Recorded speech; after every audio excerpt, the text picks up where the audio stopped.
Pérdida de peso sin razón, aumento de la necesidad de comer y ganas frecuentes de ir al baño son algunos de los síntomas que puede provocar la diabetes, una enfermedad que se está convirtiendo en la epidemia del siglo XXI y en un reto de salud global. La diabetes mellitus se caracteriza por la elevación de la glucosa en la sangre, debido a que la insulina es poca, nula o de mala calidad. Hay distintos tipos de diabetes, algunos prevenibles y otros no, pero cualquiera puede controlarse y permitir a quien la padece tener una buena calidad de vida. Hoy es el Día Mundial de la Diabetes y el lema de este año es "Ojo con la diabetes, ve por tu salud". Así que infórmate y si padeces de diabetes, checa qué cambios debes realizar para prevenir complicaciones graves. Bienvenidos a Diálogos en Confianza. Qué gusto que estén con nosotros como todos los lunes. Y el día de hoy tenemos el tema probablemente de salud y de epidemiología más importante del país. Vamos a hablar de la diabetes, es el Día Mundial de la Diabetes y no nos vamos a cansar de hablar de la importancia de esta enfermedad, de su prevención y de que una vez que existe podemos prevenir las complicaciones. Yo siempre les digo a los pacientes que hay que tenerle respeto a la diabetes y la gente que tenga diabetes aprender a vivir con ella, porque la diabetes es como un perro bravo que una vez que muerde ya no suelta cuando presenta complicaciones. Entonces lo que queremos el día de hoy es que ustedes conozcan las complicaciones, conozcan si están en riesgo de presentarla, en primer lugar tratar de prevenir que presentan la enfermedad y en segundo lugar, ya que si viven con ella, aprender a evitar las complicaciones y llevar un control adecuado. Me acompaña Óscar Virués, que lo extrañamos la semana pasada. ¿Cómo estás, Óscar? Muy bien, pues muy contento de estar aquí nuevamente en Diálogos en Confianza con todos ustedes y pues es un placer comenzar la semana y ahora que mencionabas tema tan importante en nuestro país y en todo el mundo, desde luego, desde la niñez, la educación, como se tiene, recordaba yo entonces. Y con todo respeto lo digo tanto para la enfermedad, pero también como para el autor de las canciones de Gabilondo Soler, Cri Cri, pero los niños éramos educados con "Era un rey de chocolate, sí, con nariz de cacahuate". Y en otra estrofa, que todavía es mejor, "La princesa Caramelo no quería vivir con él, pues al rey en vez de pelo le brotaba pura miel". Y era delicioso pensarlo, pero tal vez para la salud no tan bueno, ¿no? No sabemos cuánto tiempo vivieron ni la princesa Caramelo ni el rey de chocolate, pero definitivamente hay que cambiar la manera de pensar esto, tienes toda la razón. Y les voy a presentar al panel de expertos que nos acompañan el día de hoy, que nos van a resolver todas sus dudas, las de nosotros y las del público. En primer lugar, bienvenido, doctor Antonio González Chávez, de vuelta, gracias por estar con nosotros. Un placer. El doctor es el presidente de la Asociación para el Estudio del Síndrome Metabólico y ya ha estado aquí con nosotros, nos va a aclarar y nos va a ampliar el tema de diabetes. Bienvenido Marco Antonio Villalbazo, médico general certificado y educador en diabetes certificado por el Consejo Nacional de Educadores en Diabetes Mellitus. Bienvenido de regreso. Gracias. Fernando Ramírez Mendoza, bienvenido, gracias. Endocrinólogo pediatra, encargado del programa de atención a niños y adolescentes que viven con diabetes mellitus del Centro Especializado para Manejo de la Diabetes Mellitus de la Ciudad de México. Y el doctor Adolfo Velasco Medina, médico internista y coordinador de la Clínica de Obesidad y Diabetes del Hospital General de México y la Secretaría de Salud. Doctor, bienvenido. Muchas gracias. Bien, vamos a presentarles, tenemos muchísimo material el día de hoy, tenemos unas cápsulas muy buenas para saber cuál es el tratamiento integral de un paciente con diabetes. Vamos a ver esto de las mediciones, cómo medimos, cómo sabemos si estamos en riesgo o tenemos diabetes. Vamos a ver. El MIDA es la medición integrada para la detección oportuna, la cual se enfoca principalmente en la detección de enfermedades crónico-degenerativas, principalmente diabetes, hipertensión, obesidad, dislipidemias tales como hipertrigliceridemia o hipercolesterolemia, que son una de las enfermedades principales que aquejan a la población mexicana. El programa MIDO está instalado en nuestra unidad desde el año de 2014. Y desde aquí lo llevamos a cabo generalmente con los acompañantes de los pacientes de la clínica y también con los mismos pacientes que nos lo solicitan. Aquí lo que hacemos con los pacientes es detectarlos a través de la medición de la presión arterial, toma de glucosa en ayuno, postprandial o casual, que es dependiendo del estado en el cual venga el paciente. Y también toma de medidas de cintura y en algunos casos también de reactivos de colesterol y triglicéridos. Ya cuando detectamos un paciente que se sale fuera de rango de las cifras, entonces sí los pasamos a consulta médica para que les hagan una batería de estudios más completos, específicamente para detectar si es que alguna de esas alteraciones ya están presentando cambios metabólicos en el paciente. Aquí tenemos el servicio de electrocardiografía clínica, en el cual realizamos electrocardiogramas a los pacientes que tengan algún tipo de condición que nos pudiera sugerir algún tipo de patología cardíaca. Este está enfocado a pacientes que ya tienen la enfermedad y que nos lo refieren para poderles hacer un chequeo cardiovascular o también para cuando detectamos un paciente que viene con datos de dolor precordial. La importancia del programa MIDO para la detección oportuna de este tipo de enfermedades es sumamente importante, ya que varias personas desconocen que tienen algún tipo de enfermedad crónico-degenerativa, principalmente diabetes mellitus e incluso hipertensión arterial, que son enfermedades que nos aquejan como población mexicana y que podemos prevenir las complicaciones que pueden llegar a presentarse más adelante. Bien, ahora sí, yo les voy a pedir a los panelistas, ya vimos cómo se puede detectar esta enfermedad, pero doctores, sabemos que existen diferentes tipos de diabetes y nos vamos a enfocar en prevenir complicaciones y prevenirla a ellas. Si alguien de ustedes me pudiera dar un rápido panorama para el público de qué tipos de diabetes hay. Bueno, te podemos decir lo siguiente, hay 3 tipos principales de diabetes. Uno, una diabetes transitoria, que sucede durante el embarazo, se llama diabetes gestacional, es cuando por primera vez se elevan los niveles de glucosa en sangre.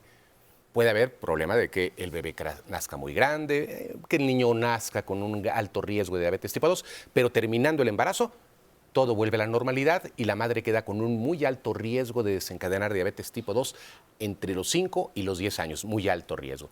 La diabetes que es menos frecuente es la diabetes tipo 1, que antes se conocía como insulino dependiente o juvenil, ahora es diabetes tipo 1.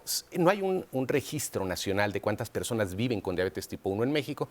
Se habla aproximadamente 3 a 5% de todas las personas que viven con diabetes, normalmente niños y jóvenes. Es una enfermedad autoinmune, no es por estilo de vida, no hay forma de prevenirla, es simplemente algo en nuestro cuerpo genera anticuerpos para destruir las células productoras de insulina.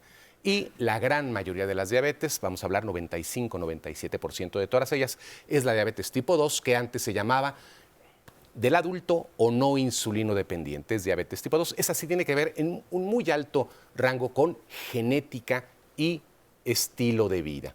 Los que nos dan la genética para diabetes, padres, abuelos, etcétera, son los mismos que nos maleducan en un estilo de vida equivocado, entonces ahí se hace una combinación dramática. Y como decía el video hace un segundo, lo importante es la detección oportuna y antes la prevención. Esa es la base de todo. A eso voy justamente. Entonces, en base a lo que nos acaban de explicar, en donde tenemos mayor injerencia es en la diabetes tipo 2, que es la que más hay de todas, es la más común que existe. Sí, doctor. Esta ya debemos decir que era del adulto, ya afecta al adolescente y afecta al niño, producto de todas estas conductas de alimentación inadecuada y de no actividad física. Este es un punto bien importante porque ya la detección debe dirigirse a estos grupos poblacionales. Y otro punto importante en la medición, actualmente se sabe que en el paciente con diabetes, obviamente más en el tipo 2, tenemos que medir además la función tiroidea y la función hepática. Se ha demostrado que estos 2 puntos son muy importantes detectarlos porque disminuyen riesgos cardiovasculares. Entonces ahora es un punto focal en la medición integrada del paciente con diabetes.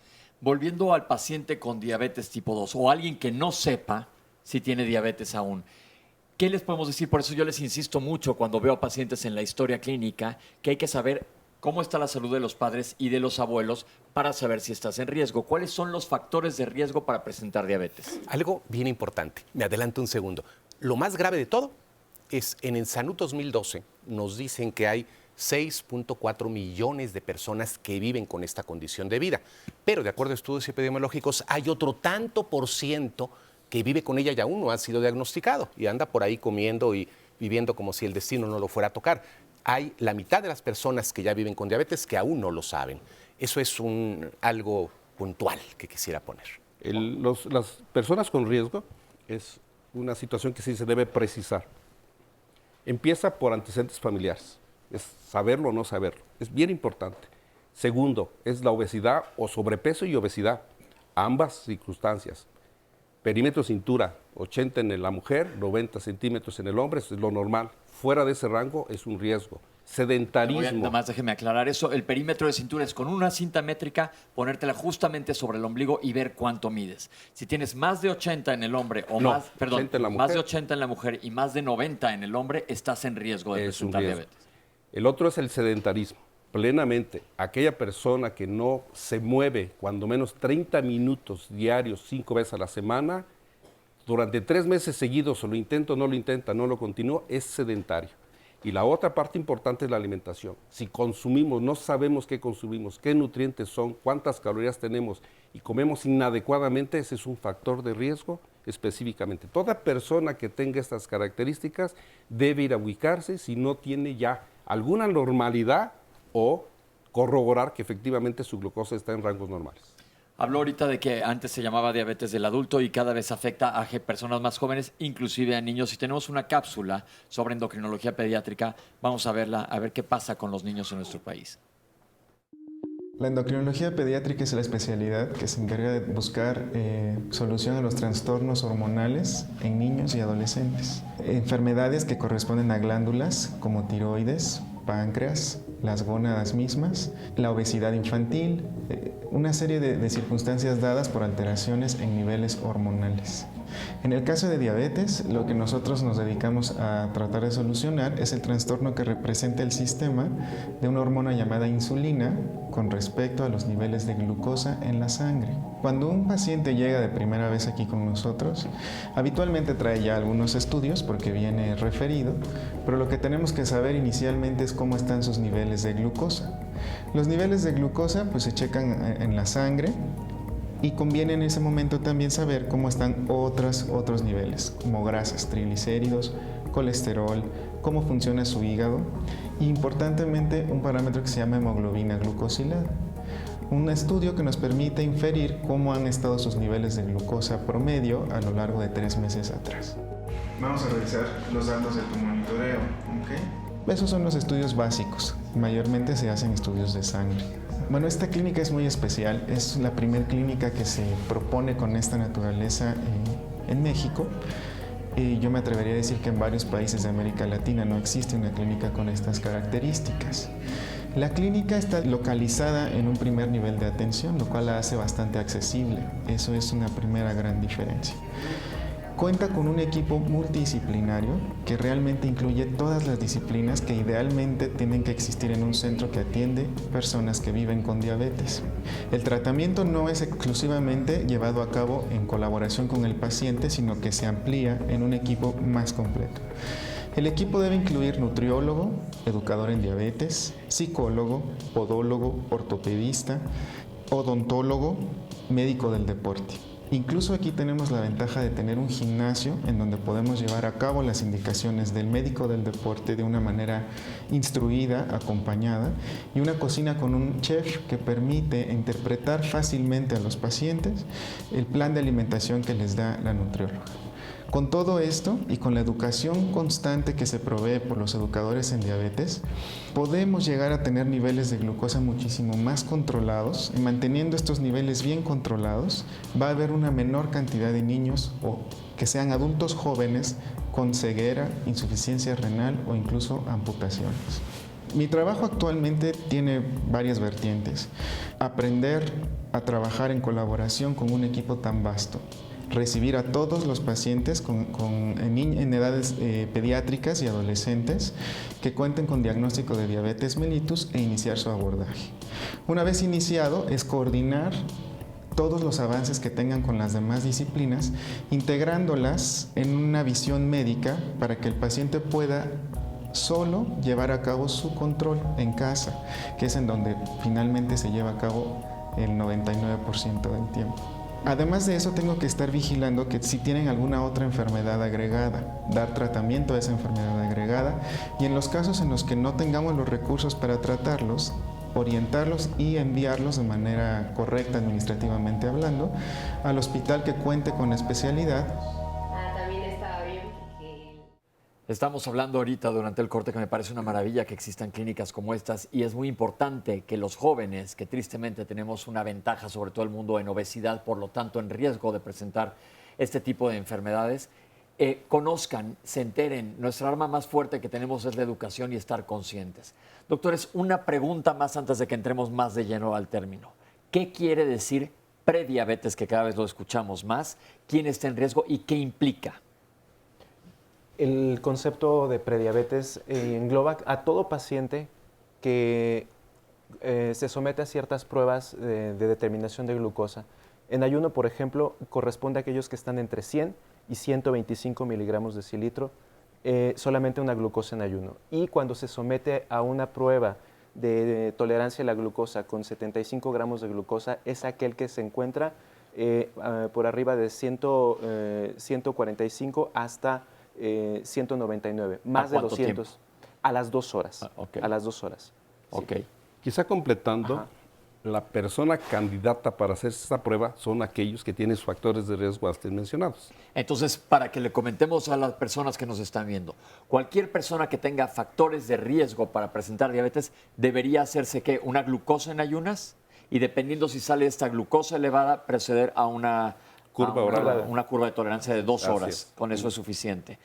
Sobre todo porque esto es muy importante para poder empezar la prevención desde antes. Sí, doctor. Si quisiera agregar algo. Cuando la glucosa en ayuno se eleva por arriba de lo normal para poder decir que la persona vive con diabetes, estudios nos han relacionado que la persona ya vive con diabetes no diagnosticada hace 5 a 10 años, porque la primera insulina que falla es la que producimos después de los alimentos. Entonces, por costos y por facilidad se hace siempre la glucosa en ayuno, deberíamos de realizar una glucosa poscarga, como lo dijo el doctor, 2 horas después del alimento, 75 gramos de glucosa, te toman tu glucosa a las 2 horas, ese es diagnóstico y él apuntó un dato, es de 140 a 199, lo que se llama prediabetes. Ok, perfecto, vamos a tener que hacer un corte, estamos hablando de diabetes mellitus. Estoy seguro que, les pregunto al público rápidamente, ¿cuántos de ustedes conocen algún diabético? Ahorita regresamos con ustedes, no se vayan, estamos en Diálogos en Confianza.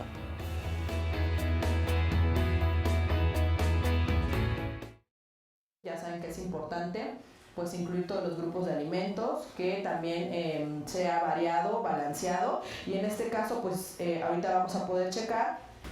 La importancia de la nutrición en la diabetes es fundamental, ya que es parte de la vida cotidiana de los pacientes en general que tienen diabetes y a veces están un poquito confundidos sobre lo que deben de comer, en cuántas cantidades. En realidad, bueno, es un factor elemental que combinen en un plato de buen comer los grupos de alimentos, que sea variado.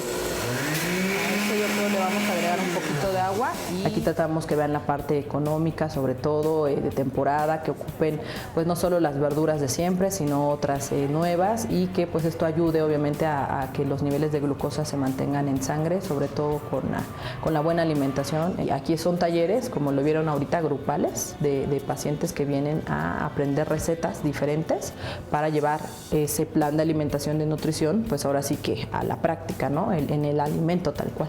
El día de hoy preparamos una receta de michote vegetariano de verdolagas, el cual pues consta principalmente de la verdolaga cocida con frijoles, queso panela, una salsa con chile pasilla, tomate verde, todo asado, licuado, y bueno, obviamente es la cocción al vapor para que quede el michote tal cual vegetariano y pueda ser una opción para una cena, una colación, y pues se acompaña principalmente con una tortilla. Lo pueden dejar o a completar en dado caso poniendo una proteína extra, que podría ser pollo, atún, carne o pescado de su elección. Los talleres son impartidos una vez por semana, en donde ellos verán diferentes recetas y alternativas para la preparación de sus alimentos, que sean variados y que obviamente sean apegados a su plan de alimentación, para que tengan más variedad en sus opciones de desayunos, comidas, colaciones, cenas. Acompañamos también con bebidas para que pues tengan la libertad de escoger o ellos mismos combinar sus alimentos. Tener energía, mantener nuestros músculos, tejidos. Desde que se inauguró la clínica hace 3 años se dan este tipo de talleres precisamente para las personas con diabetes y ellos pues puedan aprender diferentes técnicas, sobre todo métodos de cocción más adecuados, cambiar un poquito tal vez frituras, capeados, cosas con exceso de grasa, consumir un poquito más vegetales en crudo, cosas al vapor, en donde conserven sus mayores nutrimentos tal cual y bueno, pues pueda ser completamente más sano y pues económico también, pues para su dieta de un paciente diabético.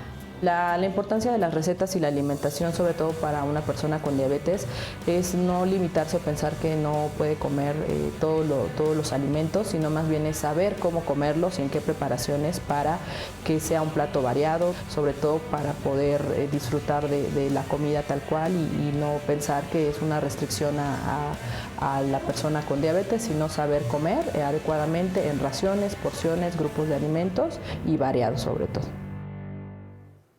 Importantísima la alimentación y es un mito pensar que si comemos más sano entonces no es sabroso. No, también es sabroso, pero no lo sabemos ser la mayoría de las personas. Les comparto llamadas y comentarios que nos han hecho llegar. Señora González nos dice, me gustaría que pudiesen aclarar un poco más acerca de que no hay 3 tipos de diabetes, sino que hay 4, ya que también existe una cuarta que es la tipo LADA. Sí, es muy importante este dato porque incluso los estudiantes de medicina solo saben de esas 3 que hablan, pero en realidad hay 4. Esta otra llamada es de Lucila Sánchez Marín de Iztacalco. Quiero saber si los ayunos prolongados provocan diabetes. Verónica Zamora. Yo tengo diabetes, pero toda la vida he tenido problemas de peso. Bajo y subo constantemente y el psiquiatra me recetó metmorfina para bajar de peso. Me dio media cápsula de 850 miligramos por la mañana y después de los alimentos la otra mitad. ¿Esto es correcto? Alma Espinosa, padezco epilepsia y diabetes. Me han dado mareos. Primero me tomo el medicamento de la epilepsia y después el de la diabetes. No me da hambre y me siento desesperada. ¿Qué me recomiendan los especialistas? Claudia Marín, ¿cómo se puede detectar la diabetes tipo 1 en niños y adolescentes? Hay antecedentes de diabetes en mi familia y veo que presentan ciertas características que me alarman. Sin embargo, en los exámenes de sangre me dicen los doctores que no hay ningún problema. Un anónimo nos comparte, a mi esposo le detectaron diabetes empezando junio. Tenía la glucosa en 225. Inmediatamente checamos la dieta. Ya bajó de glucosa a 110, pero está bajando también mucho de peso. ¿Por qué adelgaza la masa muscular, sobre todo tan rápido? Por otro lado, nos dice Joana Lisbeth Cortés Mendoza, quisiera saber si una pigmentación oscura que aparece en el cuello y da la impresión de suciedad es un indicativo de diabetes o de un problema con la producción de insulina. Muchas gracias. Por otro lado, nos dice Alfonso Flores Díaz, ¿cuáles son los valores de referencia para un hombre de 40 años de edad? Rubí AB, cuido mucho mi alimentación y mi peso, pero un tío padece diabetes y es el único de toda la familia. ¿Qué riesgo puedo correr? Luceli Castro, mi papá es diabético y nos ha cambiado la vida. ¿No podrá ver el programa? ¿Hay repetición por internet? Sí, sí la tendremos, Luceli. Qué bueno que preguntas. Para todas las personas que no puedan ver el programa, hoy mismo o a más tardar mañana publicaremos tanto en Twitter como en Facebook la liga para que puedan volver a ver el programa a la hora y el día que ustedes quieran. Parte de las preguntas y comentarios del público. Muchas gracias. Muchas gracias, preguntas interesantes y vamos a ver qué nos dice el público aquí porque tienen un mensaje a todas las personas que viven con diabetes. Hola, Estela. Hola. ¿Qué le quieres platicar a las personas que nos están viendo?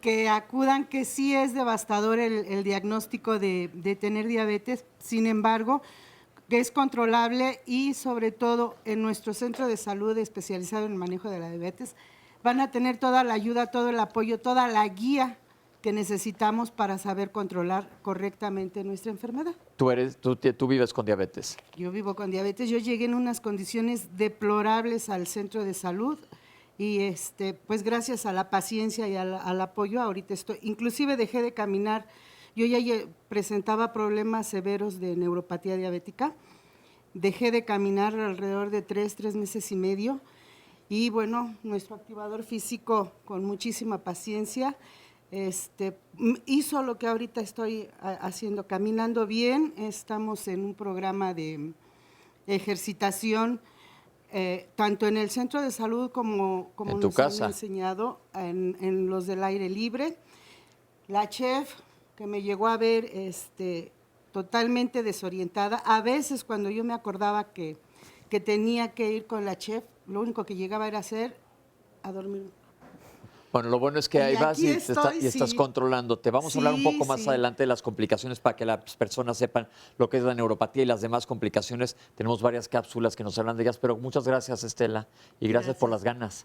Ay, no, gracias a ellos que nos ayudan mucho. Exactamente. Ahora voy a platicar con, ¿cómo te llamas? Ale.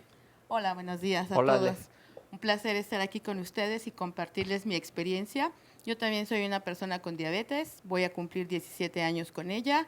Quiero decirles a todos que hay que echarle ganas. El que sea uno diagnosticada con diabetes por diferentes situaciones que hayamos presentado, no quiere decir que la vida se acaba.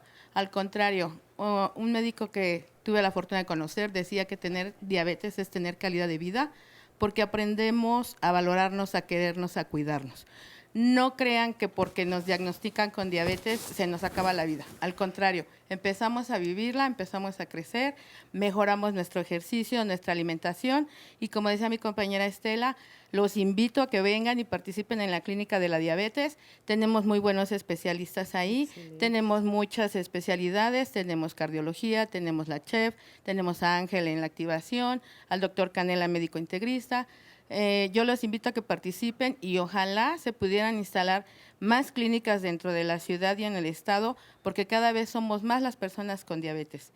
Aquí no se termina la vida, aquí es a donde empezamos realmente a vivirla, a querernos y amarnos. Gracias, Ale. Muy importante, ya hablamos de la importancia de lo que es la alimentación. Tuvimos una cápsula con la chef que nos explica esto que dijo Oscar, que es tan importante. No cerrarnos a pensar que una vez que tienes esta enfermedad no vas a poder comer rico. Sí vas a poder comer rico, comer y dije correr, pero hablando de correr, ¿cuál es la importancia del ejercicio? Tenemos una cápsula que nos habla de la importancia del ejercicio, que sí es importante para toda la población, más aún para un paciente con diabetes, que vive con diabetes. Vamos a verlo. La importancia del paciente diabético para la activación física es más que nada mantener sus controles metabólicos como es la glucosa, triglicéridos y colesterol. Es muy importante que ellos realicen ejercicio durante este proceso que están en la clínica, ya que se trata de fomentar el apego al ejercicio y más que nada el estilo de cambio de vida permanente. Cuando llega el paciente diabético con el médico del deporte, que es el que nos refiere el paciente a esta área del gimnasio, el médico le hace una serie de pruebas en el cual el médico se debe de fijar en los problemas físicos o psicomotores que trae el paciente. Dependiendo de eso, su ritmo cardíaco, su examen de electrocardiograma, el paciente hace una pequeña rutina, lo refiere al gimnasio y nosotros, los activadores físicos, somos quienes nos encargamos de irle dando más actividad física conforme el paciente se vaya adaptando al ejercicio. No es un cambio muy rápido. Los ejercicios definitivamente son diferentes, la rutina de inicio es totalmente diferente para cada uno de ellos. Normalmente el paciente cuando llega al gimnasio empieza con una rutina muy mínima de 20 minutos hasta concluir una hora. Una hora es lo máximo que el paciente aquí en la clínica puede hacer de ejercicio. Posteriormente los días son mínimo 3 días a la semana y los demás días que no vienen ellos se les pide que trabajen en casa. Los ejercicios que predominan aquí en la clínica son los de dos tipos, el aeróbico y el anaeróbico. La combinación de ambos hace que el paciente tenga una buena condición física, se recupere muy rápido y mantenga sus controles como deben de ser. Son muchos los beneficios que nos trae el ejercicio. Entonces invitar a todas las personas, tanto diabéticas, hipertensas, con sobrepeso, que realicen la actividad. Cuando se empiezan a pegar al ejercicio, su vida cambia drásticamente. No solo vemos que están haciendo ejercicio, sino que le están pasando bomba. Que eso es muy importante. Ahora, vuelvo a insistir en la importancia de los niños y jóvenes. ¿Qué hay con ellos? ¿Qué tal? Bueno, gracias por la oportunidad de hablar de esto. Todo lo que se ha dicho hasta el momento coincide. Sin embargo, parece que cuando pensamos en alguien con diabetes, pensamos en un personaje adulto. La diabetes no discrimina edades. Eso tiene que estar presente. Cualquier persona con los factores de riesgo que mencionó el doctor, que tenga obesidad y algo que se mencionó en las preguntas, el simple hecho de notar una línea oscura en el cuello, con esos dos elementos, Y sabiendo que proviene de una familia que tiene probablemente ya una carga genética, mi mamá tiene diabetes, mi abuelito, entre más cercano el familiar, el riesgo incrementa. Es importante que se tome en cuenta esto como factor de riesgo y como posible prevención. En ocasiones tenemos el diagnóstico ya. Cuando tenemos el diagnóstico tampoco todo está perdido, pero también tenemos que ser conscientes que la diabetes tiene muchas caras. Otra de las preguntas interesantes tenía que ver con, ¿existen varios más tipos de diabetes? Por supuesto, y qué bueno que eso está presente. Porque cada niño que presenta diabetes definitivamente es distinto de los múltiples adultos que probablemente conozcamos que tienen la enfermedad. Por lo tanto, los tratamientos son diferentes. Saber que la diabetes puede afectar a un niño primero es algo importante. 2, que va a ser la persona que va a vivir con diabetes más años durante su vida. 3, que es el que puede presentar más riesgos si no se controla, de complicaciones como ceguera, perder la función renal o incluso una amputación a una edad temprana. Si nosotros estamos claros de que el escenario nos dice que hay posibilidad de que los niños puedan tener diabetes, estamos conscientes de ello, de que somos el país que tiene la mayor prevalencia de obesidad y que en cualquier momento esos pacientes que no se saben con diabetes muy probablemente estén en el grupo de niños y adolescentes, podemos buscar atención médica. Lo primero, ir al centro de salud, a pesarse, a medirse, a ver cómo está el cuello y hacer estudios de laboratorio. Cuando esos estudios de laboratorio coinciden con los mismos criterios que se acaban de mencionar, glucosas más arriba de 126 en ayuno o entre 100 y 126 antes de alimentos, entonces tenemos ahí el escenario que nos dice agua, semáforo, en amarillo o en rojo. Tenemos que hacer algo. Una pregunta, hablando ahora, porque hubo una pregunta también, en cuanto a tipo 1, ¿de qué tienen que estar pendientes los papás? ¿Y desde qué edad pueden presentar los niños diabetes? Claro, la diabetes puede presentarse desde el nacimiento. Eso es algo importante a tener en mente. Son los mucho menos frecuentes, pero sí puede suceder. ¿Qué es lo que ocurre? Lo mismo que ocurre con los adultos. Hay sed, hay mucha hambre, hay pérdida de peso. ¿Cómo prevenir una diabetes tipo 1? Todavía no tenemos instrumentos que estén al alcance de todos para poder hacerlo. Existen, sí, ya algunas pruebas que se desarrollan, pero todavía no tan accesibles. Pero en cuanto yo veo que un niño que aparentemente es sano empieza a perder peso, empieza a tomar muchísima agua, a orinar todo el tiempo, ¿no? Incluso se hace pipí todas las noches, alguien que ya controlaba bien el no hacer pipí durante el sueño, tiene que llamar la atención. Nuevamente vale la pena llevarlo a valoración y siempre mencionar estos datos para que se le tome una glucosa y poder hacer el diagnóstico. Mismos síntomas que se presentan en la edad adulta, porque esos son los síntomas claves de la diabetes, además de muchos otros, sí los podemos volver a repetir en adultos. Hay algo muy importante. La mayoría de los niños con diabetes tipo 1 son diagnosticados en una emergencia médica que se llama cetoacidosis diabética.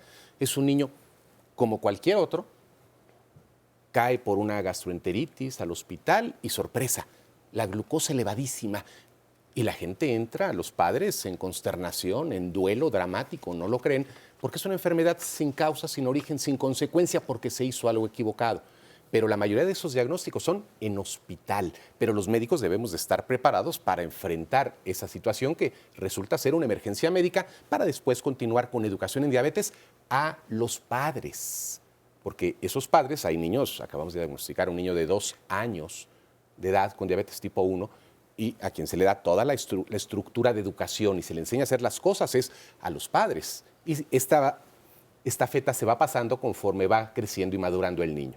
Esta circunstancia, aprovechando las dos intervenciones, debe quedar muy claro entonces, por lo tanto, que la diabetes tipo 2 pasa un tiempo asintomática y es tanto en niños como en adultos. Por eso es la conducta de ver factores de riesgo y a estas personas con factores de riesgo hacerles las pruebas de laboratorio. Esto es importantísimo. La mayoría, como se expresó, 1 de cada por 1 no se sabe diabético y anda circulando y no tiene síntomas y puede pasar mucho tiempo sin síntomas. Y luego lo que sucede es que muchos de los síntomas no se les da la importancia. Entonces, antes de irnos a corte, que nos queda un minuto, repetir los síntomas para que la gente esté pendiente, por favor, de la diabetes. Claro.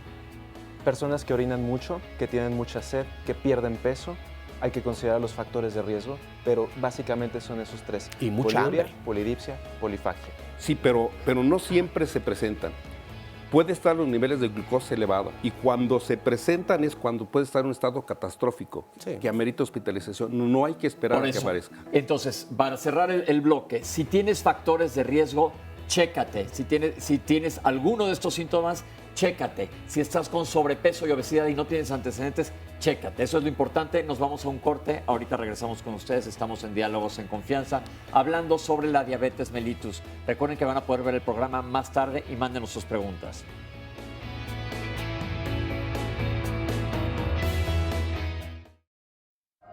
El servicio dental en esta clínica nos encargamos de recibir al paciente. Hacemos una historia clínica, lo orientamos sobre cómo la diabetes repercute en su salud bucal y a su vez cómo su salud bucal repercute en el control de su diabetes. Damos tratamientos básicos, asistenciales y orientamos sobre los hábitos higiénico-dietéticos que debe llevar un paciente. Cuando el paciente es nuevo, es de recién ingreso, bueno, pasa por todos los servicios, en especial el dental. Hacemos una revisión bucal extensa, revisamos todos los tejidos orales blandos, los dientes, hacemos un sondeo de su estado periodontal para saber si ya ha habido un avance o una lesión grave de sus dientes y también los orientamos sobre tratamientos que no podamos realizar en este servicio. Los canalizamos a diferentes especialidades para que se atiendan y logren mantener una salud bucal adecuada. El paciente diabético es muy propenso a tener problemas periodontales, periodontitis, caries, todos sus tejidos se ven alterados, no hay adecuada cicatrización en las heridas, por ende tienen que tener una salud bucal adecuada para evitar que estos padecimientos se agraven y lleguen a perder sus piezas dentarias. La importancia del cuidado bucal en los pacientes diabéticos es que logren mantener todas sus piezas dentales el mayor tiempo posible. Son pacientes propensos a perder dientes. Es muy importante que los mantengan para que puedan masticar y alimentarse adecuadamente, para que reciban los nutrientes y su organismo esté en óptimo funcionamiento. Que invitamos a todas las personas con diabetes a que cuiden su salud bucal, que se hagan exámenes periódicos, limpiezas dentales cada 6 meses y que mantengan controlada su diabetes con todas las medidas que los médicos les logren indicar. Tal vez en el caso de algunas personas que viven con diabetes, la pregunta es, ¿también entonces afecta la salud bucodental? Pues sí, muchas personas no lo saben, pero es importante que se tenga cuidado sobre ello y ahora mismo profundizarán un poco más, pero antes les comparto más llamadas y comentarios. Martín Huerta Cano nos dice, hace unos años empecé a perder la vista, me comentaron que se me estaba desprendiendo la retina, me dijeron que iba a ir disminuyendo por lo mismo de la diabetes. ¿Habrá alguna solución para ver nuevamente? Elia Concepción Farfán, hace 5 años le diagnosticaron prediabetes a mi hijo, este año está con glucosa en menos de 100.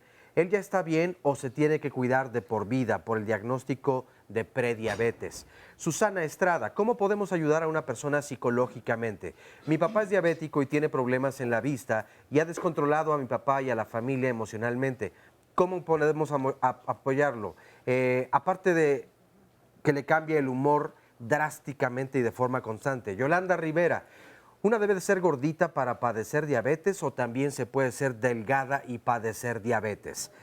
Marta Pedraza, soy diabética desde hace 8 años. Tomo insulina y siento que estoy perdiendo la vista. ¿Por qué estoy perdiendo la vista? Ramón Martínez, ¿tendrán instituciones en Tlaxcala que me puedan recomendar? Un anónimo nos dice, hay que llevar una buena calidad de vida desde pequeños para prevenir la diabetes, no después de que nos dé. Sandra Juárez, una felicitación al programa por el tema de hoy. Qué bueno que están promocionando la prevención.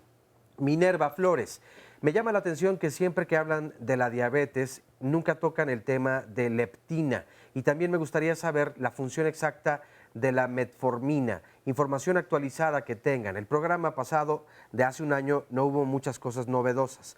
Quisiera que nos actualizaran un poco más.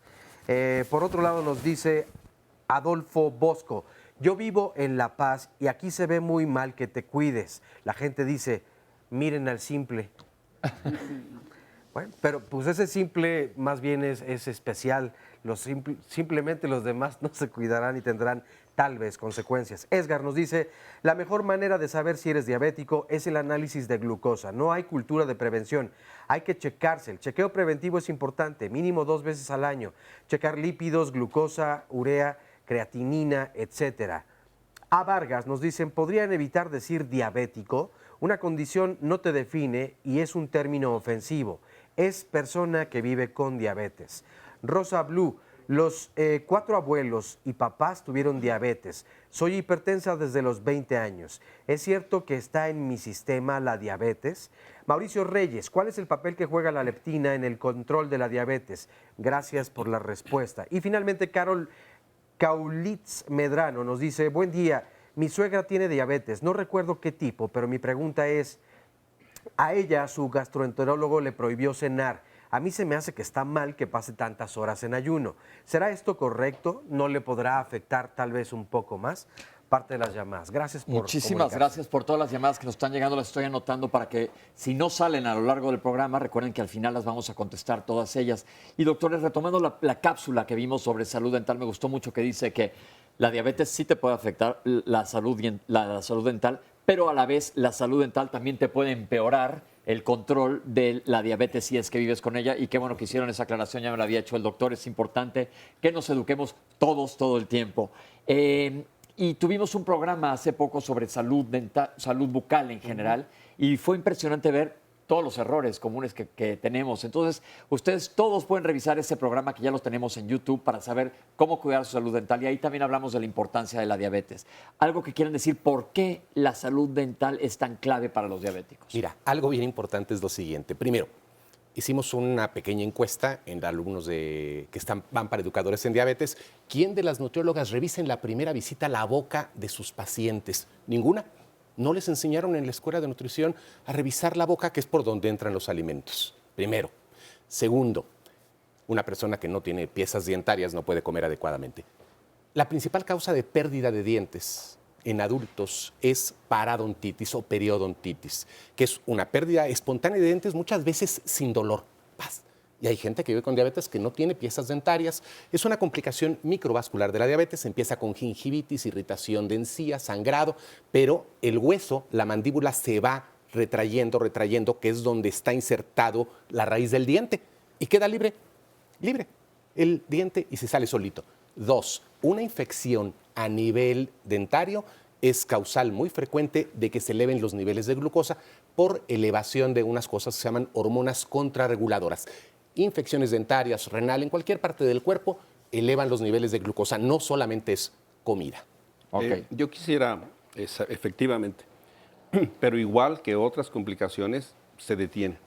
Si nosotros, en la persona que vive con diabetes, logra las metas de control, todo se detiene. Y esto es muy importante. Lo importante es que uno se chequee y finalmente prevenga. Y entonces, metas de control. Hubo preguntas, metas de control en una persona que vive con diabetes. Glucosa en ayuno plasmática menor de 110 miligramos por decilitro.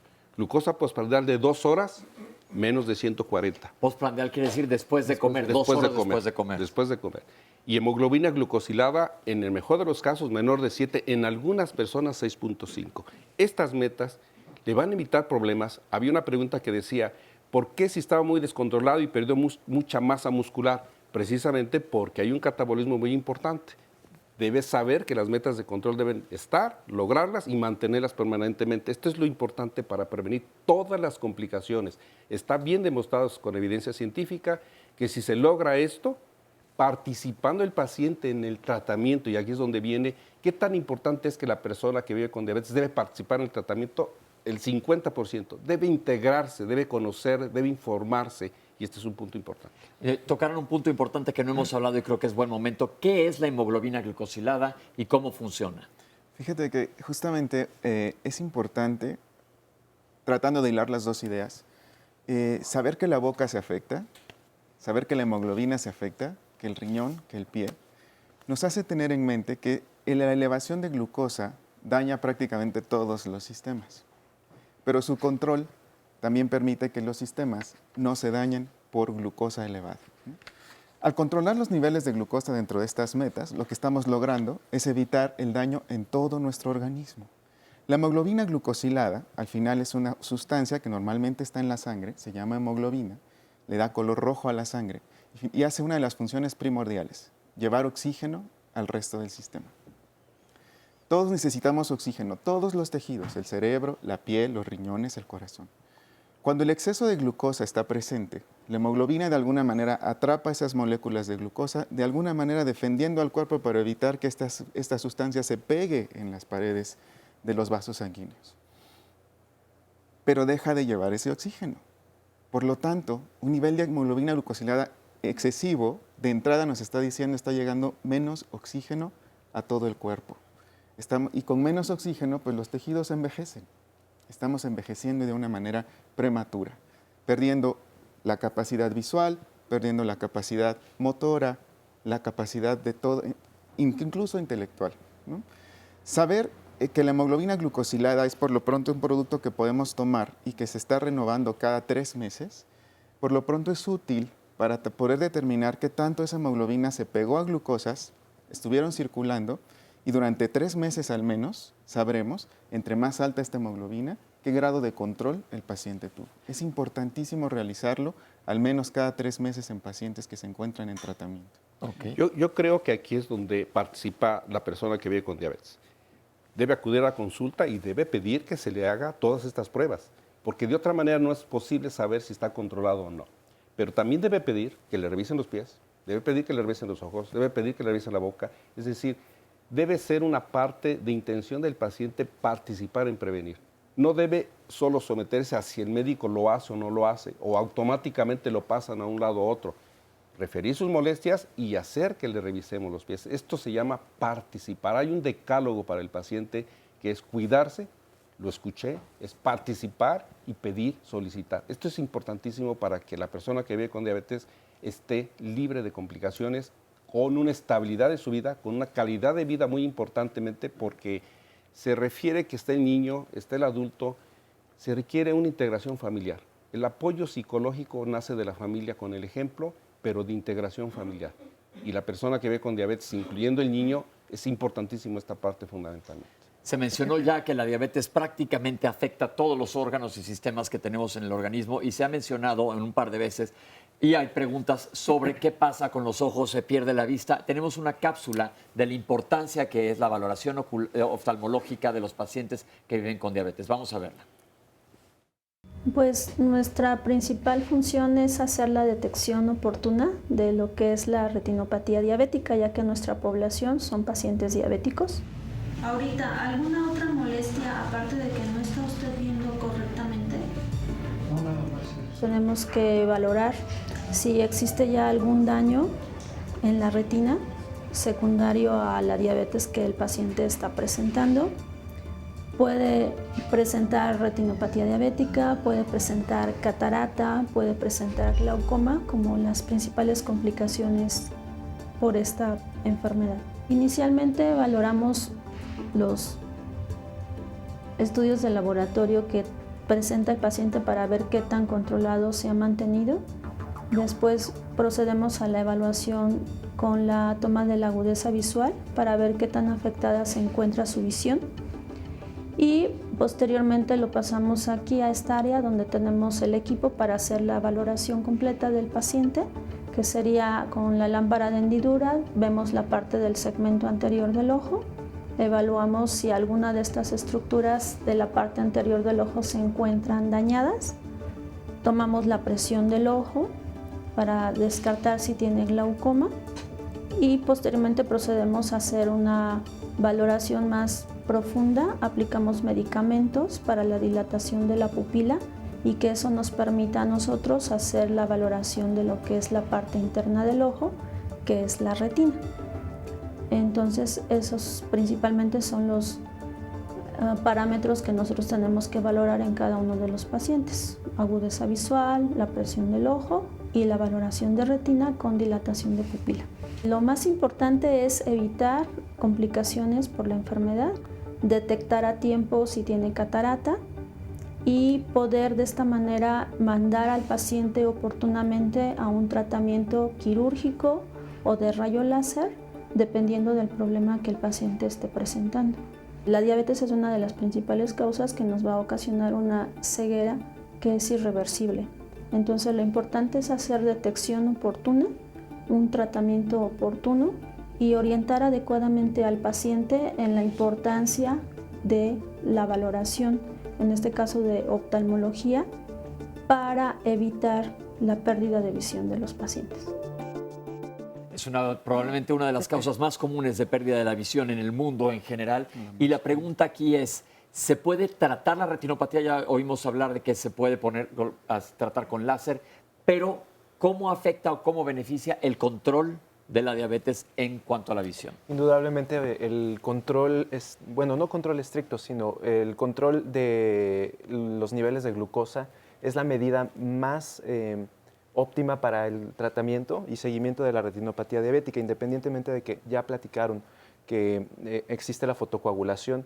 Pues una persona que tiene altas y bajas o que persistentemente está elevado en su control de glucosa, pues es un factor que lo va a llevar al deterioro y con mayor prontitud. Un buen control de los niveles de glucosa en un paciente que vive con diabetes puede detener la retinopatía o algunas de las más complicaciones. Aquí viene un punto que es la innovación y nos decían que qué decimos de novedoso. De nuevo, sí. Entonces lo novedoso es que precisamente existe un término y es lo que ahora se detecta, que es el edema macular. Y este es el que da y es cuando el paciente refiere, el que vive con diabetes refiere que no ve bien. Este es el importante. Este es el que debemos detectar. Y aquí viene el otro mensaje. La persona con diabetes no debe esperar 3, 4, 5, nada. Es, en tanto se establece el diagnóstico, es que lo valoren oftalmológicamente precisamente para ver cómo está el control y si hay edema macular, se haga el control estricto y otras medidas en caso necesario. Hay una innovación terapéutica ahorita para detener el edema macular y eso evita mayores complicaciones ya conocidas de la retinopatía que llegan a la ceguera.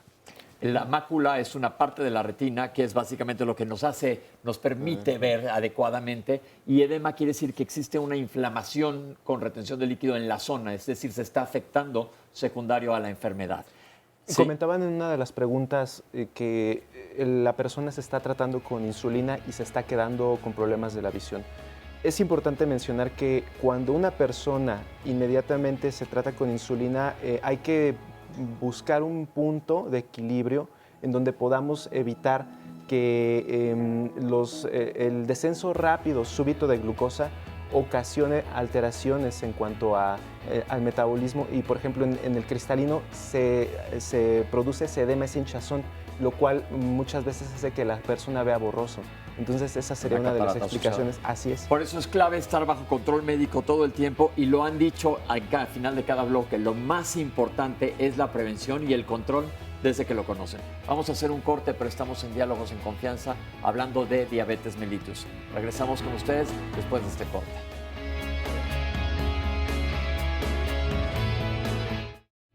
Estamos de vuelta en Diálogos en Confianza y todavía tenemos mucho programa por delante, pero antes quiero hacerles un anuncio del programa que tocaremos o el tema que tocaremos mañana aquí. Mi familia tiene derecho a existir, familias diversas. Y es que generalmente se piensa que una familia está conformada por un hombre, una mujer y desde luego la reproducción traerá entonces a las hijas, a los hijos. Pero hoy en día, desde luego, y no solamente hoy en día, históricamente hemos tenido familias diversas. Por ejemplo, si tal vez un hombre y una mujer no pueden concebir y entonces tienen hijos adoptivos, pues es otro tipo de familia. Y también hay familias con personas del mismo sexo. O también hay familias donde los abuelos son quienes están en realidad a cargo de la educación de las hijas y de los hijos. Entonces hablamos de familias diversas y hay una gran diversidad. Y en el respeto a la diversidad está la buena convivencia, por supuesto. Así que los invitamos a que no se pierdan este interesante y muy importante tema mañana aquí en Diálogos a las 9 en punto de la mañana. 53 41 44 35 es el teléfono para que llamen en este momento y con mucho gusto les apartamos un lugar. Vamos a ver el resumen de la primera parte y enseguida una cápsula acerca de la podología. Hay tres tipos principales de diabetes. Uno, una diabetes transitoria que sucede durante el embarazo, se llama diabetes gestacional. La diabetes que es menos frecuente es la diabetes tipo 1, que antes se conocía como insulino dependiente o juvenil, ahora es diabetes tipo 1.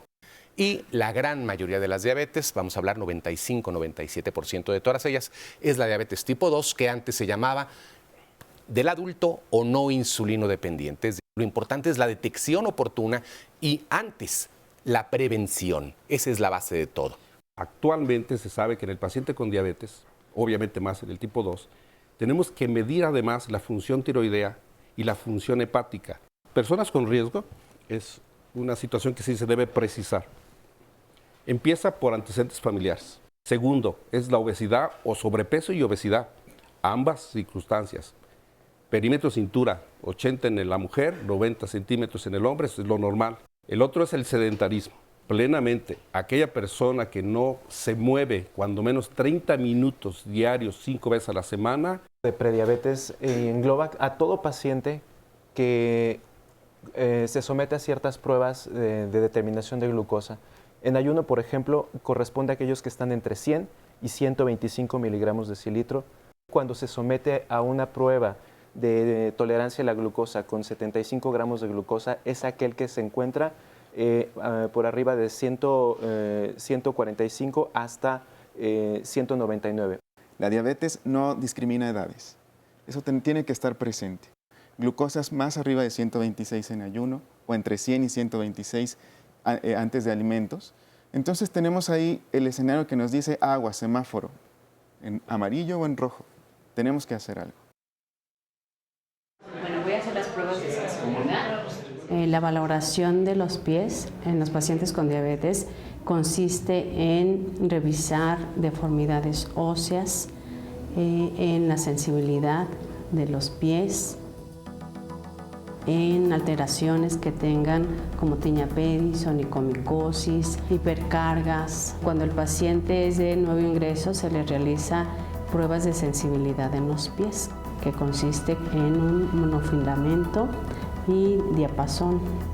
También sus movimientos articulares tienen que tener buen movimiento, en la coloración de la piel, si hay venas varicosas.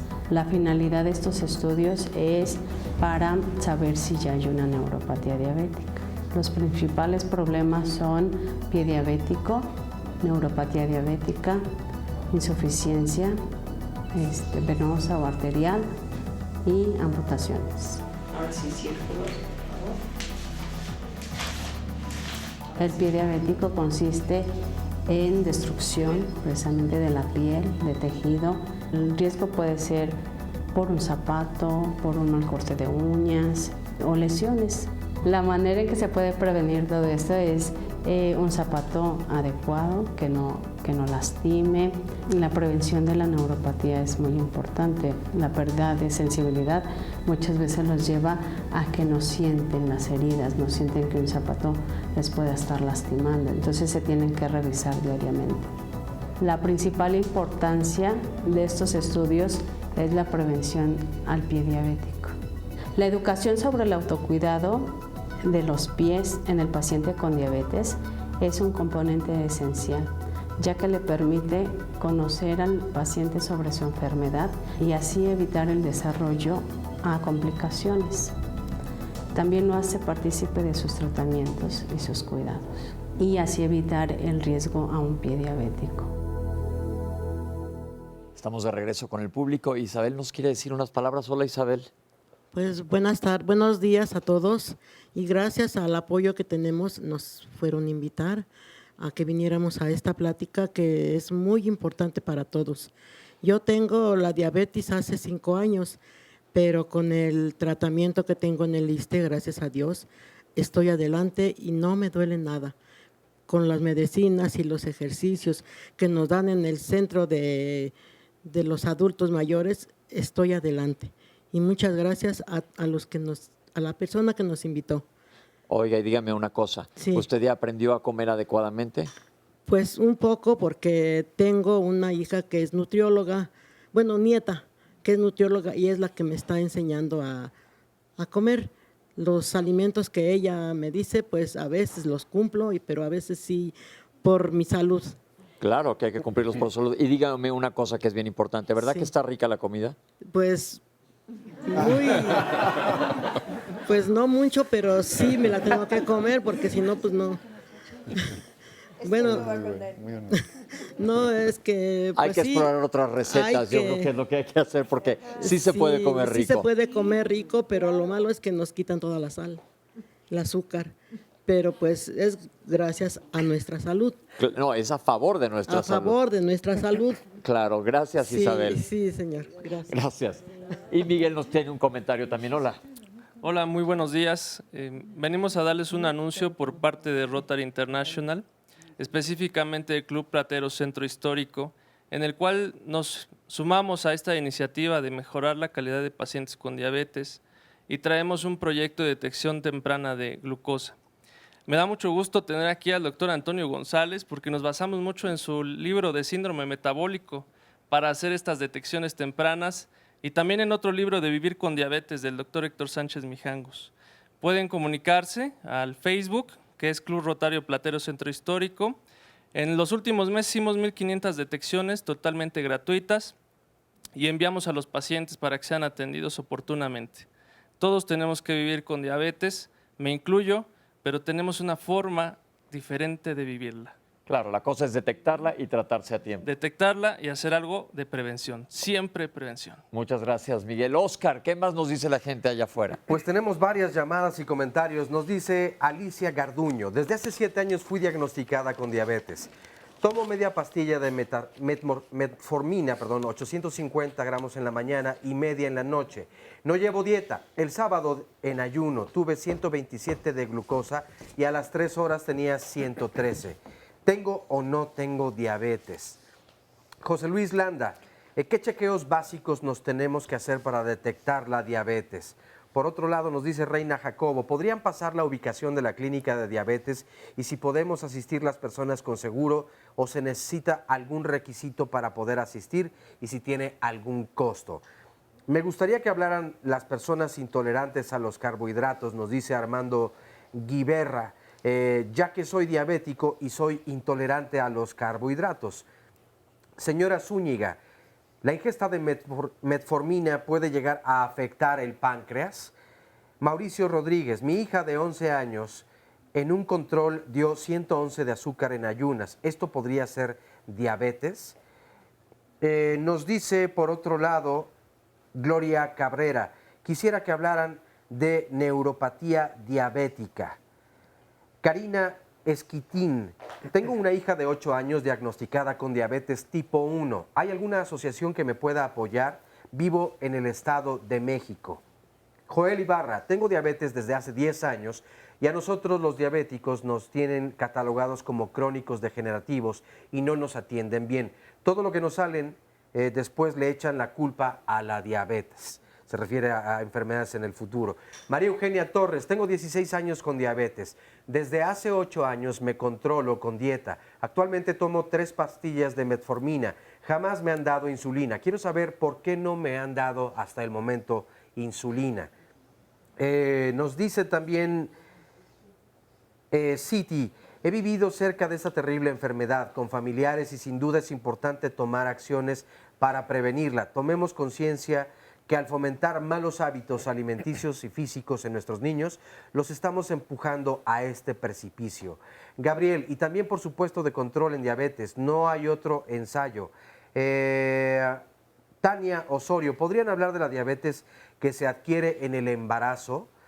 Nos dice también Diego Zompa, ojalá pudieran hablar de la insulina y quitar el mito que tanto daño ha hecho y de que te dejas o que deja ciegos a algunos pacientes.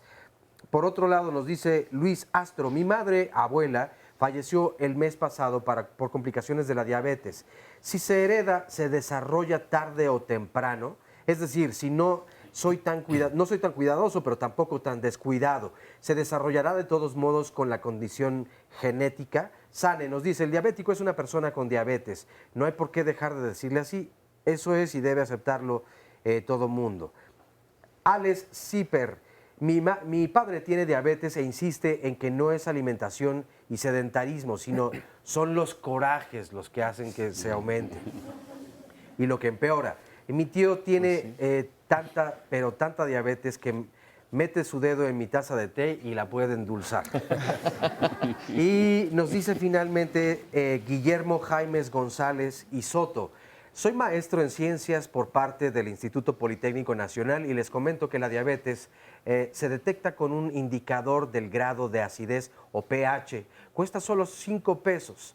La diabetes se elimina garantizado por su servidor con una cucharada de bicarbonato de sodio en 1/4 de litro de agua caliente, 2 cucharadas de miel de abeja y 30 gotas de agua alcalina. Tiene más de 12 años que se descubrió en Alemania y ahí estuve presente. Es una opción muy barata para corregir la diabetes. Es la opinión de Guillermo. Pues así quisiera yo precisar 3 cosas Porque de todas que esas vamos a preguntas. dejar, salgan todas las preguntas que podamos Pero contestar de una vez. Pero vale la pena, sobre todo porque se acaba de dar la cápsula de neuropatía. Y ahorita en novedades es que pronto se dispondrá de lo que es la medición de la sudoración en la piel. Es una parte inicial, temprana, más que cualquier otro método para detectar si ya hay presencia de neuropatía. Esto es manos o pies. Es un aparato, será fácil. Estoy seguro que en las clínicas de atención a las personas con diabetes contarán con él. Para neuropatía. Para neuropatía. Número 2, las cifras de precisión de diabetes deben quedar muy claras. No puede quedarse si sí o si no. Es glucosa en ayuno plasmática mayor de 126, 2 veces tomadas en el término de 8 días. 2, hemoglobina glucosilada mayor de 6.5. Y 3, si hay duda, hay limítrofes en estos valores, hacer curva de tolerancia oral a la glucosa, que debe salir mayor o igual a 200. Esta última, si hay dudas, es la que aclara, precisa si es o no tiene la persona diabetes. Esto es bien importante, porque si no, no se puede quedar en que sí tengo y no tengo, porque es, si tienes tratamiento de por vida, no tiene, perfecto. Y la última es, evidentemente que la alimentación, la actividad física se complementa con todo tratamiento. Los medicamentos son muy buenos, pero no pueden solucionar todo. Debe completarse siempre el tratamiento integral de manera conjunta. No puede solo hablarse de farmacológico o no farmacológico, alimentación y actividad física. Debe ser integral el tratamiento. Sí, doctor. Justamente cuando hablamos de innovación, es una palabra interesante. Creo que la innovación más importante, dado que la conclusión de la evidencia mundial es la educación, es lo más importante en el control de la diabetes, nos regresa un poquito hacia atrás. Jocelyn decía, el paciente que sabe más, vive más. Pero ¿qué pasa si alguien que tiene diabetes busca capacitarse en diabetes y se topa con un medio que no está lo suficientemente entrenado para darle ese entrenamiento? Esa es verdaderamente la parte que creo que tenemos que cubrir y donde el Centro Especializado en Manejo de Diabetes, que se han mostrado las cápsulas, busca innovar. Esta vez sí, armar un equipo lo más amplio posible, interdisciplinario, pero nuestra tarea principal es empoderar al paciente, no darle tratamiento médico sofisticado de primera instancia, aunque puede beneficiarse mucho de él, pero dejar en el paciente un nivel de conocimiento que le permita día a día, porque la glucosa varía todos los días, llegar a los niveles más normales de glucosa y entonces evitar complicaciones como ceguera, insuficiencia renal y amputaciones. Algo que quiero también mencionar es que la hemoglobina glucosilada es un buen marcador de control, pero varía, como dije, más o menos cada 3 meses. Si nosotros nos checamos, aún sin diabetes, la glucosa ahorita, después de desayunar, a mediodía, en la noche antes de dormir, veremos que la cifra nunca es igual. El monitoreo, el checar la glucosa todos los días y sobre todo el conocimiento de qué hacer con esa cifra para regresar al punto normal, creo que es la clave de innovación. La innovación me refiero al sistema que pueda proveer ese conocimiento al paciente para lograr hacerlo con medicamentos, con dieta, con ejercicio y finalmente terapéuticas que a lo mejor no conocemos, como la que nos describen no la conocíamos, la verdad es que es difícil pensar que el bicarbonato pueda resolver la diabetes, pero si demuestra que las cifras de glucosa están dentro de la normalidad, probablemente entonces podamos darle cierta razón, antes no. Antes de irnos al corte, me gustaría que mencionaran un poco sobre lo que retomamos al principio en la cápsula, de lo que es el pie diabético y la neuropatía. Neuropatía diabética es no fácil de comprender. Estamos hablando que como complicación de los grandes vasos macrovascular arterias grandes se va disminuyendo el flujo de sangre al interior. Es decir, deja de llegar sangre a los tejidos. Así es, en grandes arterias. Entonces llega menos oxígeno, menos nutrimentos, pero aparte hay una alteración en la sensibilidad. La persona empieza con ardores, adormecimientos, va progresando hasta que llega un momento en que ya no siente dolor. Entonces puede recibir una herida sencilla. Como le llega menos oxígeno, se va complicando, se va infectando, se le dan antibióticos, llega menos antibiótico al lugar, menos nutrimentos y es la principal causa de amputación de miembros inferiores. Además, acuérdate, cualquier infección en el organismo, incluyendo pie diabético, puede subir los niveles de glucosa por sí sola.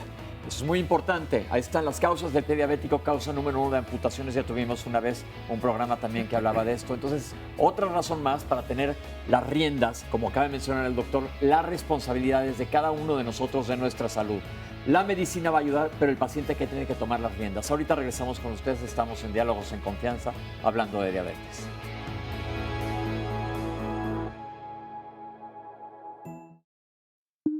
La cámara hiperbárica es un dispositivo médico por el cual el paciente respira oxígeno al 100% con la finalidad de tener un efecto terapéutico. Nos dedicamos al diagnóstico y tratamiento oportuno del pie diabético y sus distintas modalidades, como úlceras necrotizantes, infección de tejidos blandos, y dentro de ello hacemos una consulta de valoración con la finalidad de disminuir riesgos y seleccionar al paciente que tenga la mayor probabilidad de tener éxito en este tratamiento. Esto con el objetivo de implementar un tratamiento integral en conjunto con los demás especialistas para disminuir el porcentaje de amputación o evitarla. Generalmente individualizamos las sesiones. Una sesión, de acuerdo a la UHMS, tiene que durar por lo menos 50 minutos. Esta puede ampliarse hasta 1 hora y media o 2, dependiendo el padecimiento y las condiciones generales del paciente. Aproximadamente un tratamiento de un pie diabético Wagner 2, estamos hablando de entre 40 y 60 sesiones, con la finalidad de tener un buen resultado. La cámara hiperbárica es un tratamiento en este momento ya documentado como de elección en aquellos pacientes diabéticos que tengan un pie diabético, hasta un Wagner 3, esto con la finalidad de complementar los tratamientos farmacéuticos, los tratamientos metabólicos que están dirigidos a disminuir la cantidad de glucosa que tiene el paciente diabético, como objetivo principal disminuir la infección de este pie diabético y poder progresar a una cicatrización. Es importante recordarle a todos los usuarios, la cámara hiperbárica puede tratar el padecimiento de pie diabético englobando una lesión ulcerosa hasta una lesión de tejidos blandos, una lesión en la cual se pueda comprometer una articulación o los huesos. Los pacientes diabéticos, aún con pie diabético, tienen que ser diagnosticados por un especialista con la finalidad de disminuir los riesgos para que adentro de la cámara hiperbárica no tengamos un problema de salud mayor al que vienen ya exponiendo. El oxímetro transcutáneo es una herramienta más que nosotros utilizamos en este centro con la finalidad de dar un parámetro de predicción. Mide de manera indirecta la cantidad de oxígeno que llega a una lesión. Hay contraindicaciones absolutas. Una de ellas es la claustrofobia y todas las demás se convierten en relativas, que son pacientes que tengan enfermedades pulmonares como el EPOC, como el asma, que sean fumadores crónicos y que no lo hayan dejado en los últimos 3 meses, tengan un neumotórax espontáneo y que tengan algún tipo de antecedente importante de padecimiento en el parénquima pulmonar. Todos los demás pacientes que puedan ser hipertensos, renales, pues tienen que ser individualizados y valorados en conjunto con los demás especialistas como el diabetólogo, el nefrólogo y el médico internista o integrista con la finalidad de individualizar el tratamiento. Doctores, la cámara hiperbárica, cuando yo me tocó estudiar en medicina interna no existía esto. ¿Cómo es que funciona sobre el tejido dañado? La cámara hiperbárica tiene varias indicaciones. La verdad es que la experiencia está más dada en medicina incluso de buceo o de otro tipo. Pero se encontró que precisamente lo que mencionaba el doctor en neuropatía, llega muchísimo menos oxígeno a los tejidos. Y sin oxígeno los tejidos no tienen capacidad de reaccionar ante agentes como una simple herida o una infección. Lo que busca es llevar suficiente oxígeno a mayor presión precisamente para que lo logre, por eso es hiperbárica, eso significa, ¿no?, en esta cámara en donde las concentraciones de oxígeno son muy altas, para permitir que ese oxígeno llegue al tejido y el tejido tenga la capacidad de ir resolviendo la infección a nivel local, tratando de evitar el progreso y por ende la amputación. Entonces llega el oxígeno de manera local, porque no es la saturación de oxígeno en sangre, no, sino es de manera local. Tiene que ser a través de la respiración, obviamente, y a nivel de la sangre. Pero a través de la respiración todos tenemos una saturación de oxígeno. Es decir, cuánto oxígeno traemos cargado en la sangre. Si te ponen unas puntas nasales, por ejemplo, suben, pero si en una cámara está llegando directamente el oxígeno a la zona, es como actúa. De una manera compresiva, con muchísima más presión, tratando de que ese tejido se oxigene de manera correcta. Perfecto. Ahora hay varias personas que tienen dudas sobre la persona que habló diciendo que puede con 5 pesos curar la diabetes utilizando bicarbonato en miel y agua alcalina. ¿Nos podrían comentar de esto? ¿Este es un tratamiento aprobado? No, y quiero puntualizar que no existe como tal evidencia de que otro tipo de tratamiento cure la diabetes. La diabetes, hay que quedar claro, es una enfermedad crónico-degenerativa que se puede controlar, se puede llevar muy buena calidad de vida llevando un muy buen tratamiento, pero no existe evidencia científica que demuestre que sea curado como tal. O sea, todo lo que tratamientos con insulina, metformina, sulfonilureas y demás, es aquello que permite un buen seguimiento y un buen control, pero no curación. Okay. Yo quisiera puntualizar un poquito más. No se dejen engañar, si me lo permiten, por charlatanes que abusando de espacios públicos tratan de publicitarse. No se dejen engañar, no dejen su salud y su vida por ahí embarrada, por favor. Ok, perfecto. Hablando, ya nos hablaron de lo que es el pie diabético, ya nos hablaron de lo que es la neuropatía. Hablemos del tratamiento de la diabetes, porque se ha mencionado a lo largo del programa varias veces la metformina, que es un medicamento que se ha utilizado a lo largo desde que yo era estudiante para el control de la diabetes. ¿Cuáles son los pilares del tratamiento? Bueno, yo creo que aquí sí hay que, en la innovación, debe mencionarse varios puntos particularmente. La primera de ellas es que no ha cambiado lo que significa modificación de estilo de vida. El paciente que vive con diabetes participa cuidando su actividad física y su alimentación, orientado, informado para que sea nutritiva, saludable y logre el control glucémico. El objetivo es favorecer el control glucémico de estas dos actividades. El segundo punto es el tratamiento farmacológico. Creo que aquí sí debo decirles que hay muchas innovaciones. Actualmente, la persona que vive con diabetes debe saber 3 cosas. Una, usar un fármaco que lo controle metabólicamente, es decir, que sea eficaz. Existen muchos ya. La metformina sigue siendo eficaz. Número 2, no debe condicionar la hipoglucemia. Esto es bien importante. 3, no debe incrementarle de peso o cuidar su peso. Y 4, lo más importante ahorita además es que hay fármacos ya que favorecen la protección del corazón. Esto es la innovación. Por lo tanto, ustedes deben, toda la persona que vive con diabetes debe preguntarle a su médico de estas cualidades, los medicamentos que les están prescribiendo.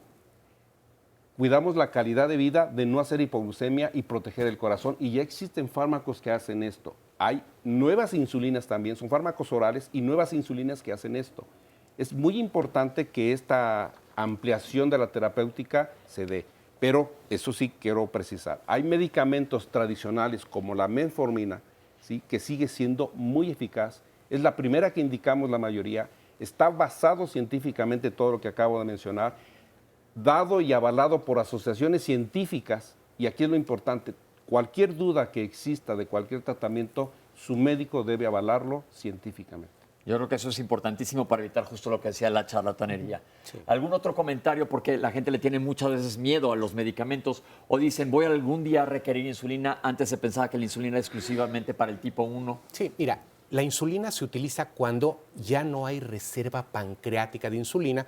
Cada vez que comes se produce insulina. Mientras más azúcares, más insulina y siempre se secreta 24 horas al día insulina basal. Bueno, la primera insulina que falla es la de después de los alimentos, pero llega un momento en que se acaba esa reserva pancreática de insulina y cómo puedes sacar agua de una piedra. Más un segundo, reserva pancreática, lo que se refiere el doctor es que el páncreas es el órgano que produce la insulina. ¿Sí? Así es, y cuando se acaba esa reserva ya no hay insulina y antes de que empecemos con complicaciones se debe de utilizar insulina. Ya no la hay que utilizarla, pero en el ínter, por supuesto, hay que utilizar estilo de vida, peso adecuado, Metformina, que es el medicamento, vamos a pensar, universal, y hay una gama enorme de medicamentos, inclusive ahora hay medicamentos que se inyectan en grasa, en tejido graso, como si fuera insulina, sin ser insulinas, que actúan de una manera muy eficiente, pero eso lo ve el médico y es totalmente individual. Y yo quisiera nada más apuntalar, no hay complicaciones que no se pudieran haber evitado. Yo puedo ponerme en una cámara hiperbárica, tomar la mejor medicina, la más cara, si no cuido mi alimentación, de nada nos sirve. Debemos de hacerlo integral. Hay pacientes que inician su tratamiento inclusive con insulina. Hay personas que lo utilizan siempre en diabetes tipo 1, siempre, y hay personas que cuando hay un diagnóstico de gravedad en diabetes tipo 2, se inicia y después se evalúa. Se deja o se continúa con ella dependiendo siempre de si logra o no los niveles de control adecuados. Tenemos aquí en el público a Prisciliano Uribe, que ha vivido 41 años con diabetes y refiere que a lo largo del día suben y bajan sus niveles de azúcar. ¿Qué le podemos decir a él? Nada más, no deben de subir después de los alimentos, 2 horas después de los alimentos, de 180, los muy estrictos dicen 140. Y antes de los alimentos, los muy estrictos dicen no debe de subir de 110, otros dicen menos de 130. Hay 2 formas de evaluarlo, que esté en control y siempre van a fluctuar. Nadie tiene los niveles de glucosa horizontales todo el día. Pero aquí lo importante viene siendo cómo lo están manejando. Porque hay fármacos que controlan la glucosa en ayuno y hay fármacos que controlan la glucosa después de comer. Entonces aquí lo que se tiene que ver es el monitoreo, aquí es donde viene la precisión, y en base al monitoreo determinar qué es lo que está pasando, glucosa en ayuno, glucosa postprandial, y entonces tendrá que hacerse una combinación de fármacos para poder lograr el control metabólico. Esto es muy importante porque yo creo que el manejo de la diabetes no es parejo, no es una receta para hacer algún de cocina, sino que hay que hacerlo exactamente a la medida de cada paciente. Aquí lo que comenta es muy importante porque el tratamiento debe de ser individualizado. Uno, todos tenemos actividades diferentes en la vida diaria, entonces hay que considerar el consumo de calorías que cada uno de nosotros tenemos y que está en función precisamente de nuestras actividades de la vida diaria. No es lo mismo que yo corra la maratón o que simplemente realice actividades de oficina y esté sedentario. Entonces, a la par, si yo consumo muchos alimentos que tienen muchas calorías, evidentemente después de haberlos realizado, las determinaciones de glucosa en sangre van a estar persistentemente elevadas y eso también va a llevar a un descontrol metabólico. Perfecto, y algo quería comentar. Y en esta pregunta en la que cuáles son los pilares, creo que el pilar más grande es la educación en diabetes. Es justamente lo que permitirá a personas que se monitorean y ver las cifras que van oscilando, tener el conocimiento suficiente para regresarlas siempre a los niveles dentro de la normalidad. Evitar hipoglucemia evitar hiperglucemia. Esa educación en diabetes también nos permitirá identificar propuestas que no sean las más lógicas. Y quisiera volver a retomar solamente el comentario que hice al respecto de las terapias alternativas. No estoy diciendo que haya terapias alternativas por el momento que hayan demostrado ya efectividad. Pero cualquier cosa que nos sirva para manejar la diabetes, en este caso tiene que ser prescrita con evidencia científica. Esa educación tiene que recibirse por un personal que tiene la capacidad de haber hecho ya un estudio previo de qué le voy a recomendar a nuestro paciente. ¿Okay? Ese tratamiento individualizado va a diferir definitivamente. Imagínense mi paciente más chiquito de 15 meses con un paciente que ya tiene 80 años de edad. De entrada es distinto. Escuchar consejos incluso entre nosotros que vivimos la diabetes, no precisamente con la enfermedad, pero sí el día al día. Podremos ver muy frecuentemente que escuchamos el consejo de la vecina, escuchamos el consejo de muchas gentes que con la mejor de las voluntades seguramente para ayudarnos nos lo dan. Pero educados, sabremos de primera instancia que no puede ser igual, ¿no? Y que el tratamiento que he de recibirlo de gente que tiene la experiencia. Esta innovación, al tener un centro de entrenamiento con diferentes disciplinas, porque también es imposible que el médico sepa cómo dar un plan de entrenamiento, cómo hacer una receta rica de cocina con elementos clave, pero recibirla de cada una de las disciplinas que tienen esa área de formación, hace una innovación distinta, hace que el sujeto pueda vivir con diabetes todos los días tomando decisiones. Pero en este punto, siguiendo esta línea de pensamiento, debemos saber y ubicarnos todos y conocer la persona que vive con diabetes que cuando empezamos con un fármaco, modificación de estilo de vida y fármaco, metformina la mayoría de las veces, pero el segundo fármaco, si no se logra el control, entran 5 fármacos y entre ellos puede ser usada la insulina. La insulina podemos estar usándola a los 3 o 6 meses, depende de la valoración que haga el médico. Pero si está indicado, la insulina logra el control metabólico, eso es lo que requiere el médico. La persona con diabetes no puede estar descontrolada por más de 3, 6 o 9 meses.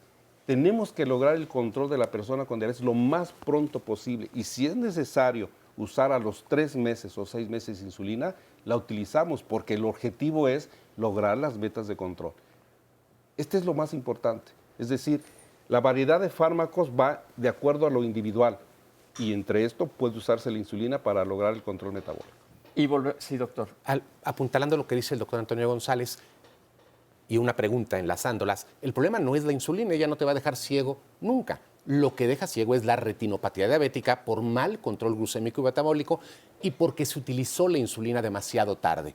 Ya es la última instancia, la persona ya está con retinopatía, empiezan con insulina, ya estaba dada la complicación. Antes. Eso es importante. Entonces, siempre lo repito porque en reunión que vayamos, cuando alguien dice, me duele algo, todo el mundo comenta, ¿verdad, Oscar? O sea, lo que acabas de decir, la vecina, la amiga, y lo hacen de buena voluntad. Sí, sí. Pero es tu salud, o sea, es lo más importante que tienes. Sí. Ponte de acuerdo con tu médico que esté certificado y sepa de lo que está hablando. Porque yo no voy a ir con un cardiólogo a que me trate una diarrea, por ejemplo, o no voy a ir con un gastroenterólogo a que me trate un infarto. Y estamos hablando dentro de la medicina papeles claves. Oscar, ¿y tú tienes algo importante que decirnos? Sí, yo creo que durante el programa han dicho y bien, desde luego, la importancia de la prevención. Evidentemente todos los lunes también lo hacemos. Pero hay un plan muy importante y es que el Instituto Nacional de Cardiología te invita a participar en el proyecto Tlalpan 2020. ¿En qué consta? Pues el objetivo es conocer la frecuencia con la que la población mexicana desarrolla hipertensión arterial. Los beneficios son estudios de laboratorio, medición de tensión arterial, peso, talla y circunferencia de cintura. Es gratuito y es durante 10 años. ¿Quiénes pueden participar en él? Los requisitos son tener entre 20 y 50 años de edad, ser mexicano, mexicana, residente de la Ciudad de México, no tener hipertensión arterial, no tener diabetes, no tener enfermedades de tiroides y en caso de ser mujeres, no estar embarazadas o al término del mismo, desde luego, se pueden reincorporar. Para mayores informes pueden marcar al 55 73 52 55 a la extensión 1415. Desde luego, para unirse a este proyecto Tlalpan 2020. Vale mucho la pena. Y les comparto algunos comentarios. Nos dice, soy Aurelio y soy diabético tipo 2. Se nos debe ampliar los sentidos, ver el problema y las metas a vencer en un futuro. Rubén Domínguez, ¿qué índices debo cuidar? ¿La hemoglobina en ayunas o la hemoglobina glucosilada A1C o ambas? ¿Qué opinan de medicamentos carísimos para la diabetes como la Victoza? Paola Lavín, a veces el mayor miedo a utilizar insulina viene por parte de los médicos y no de los pacientes. Gabriel Darío, en un análisis de sangre, la glucemia normal alta y la glucemia normal, ¿a qué se refiere? Algunos médicos dicen que esto es importante. Gabriel, la hemoglobina glicosilada no es solo de control, es diagnóstico 100%. Bueno, es momento de hacer una pausa y regresamos con más aquí en Diálogos en Confianza. No se vayan.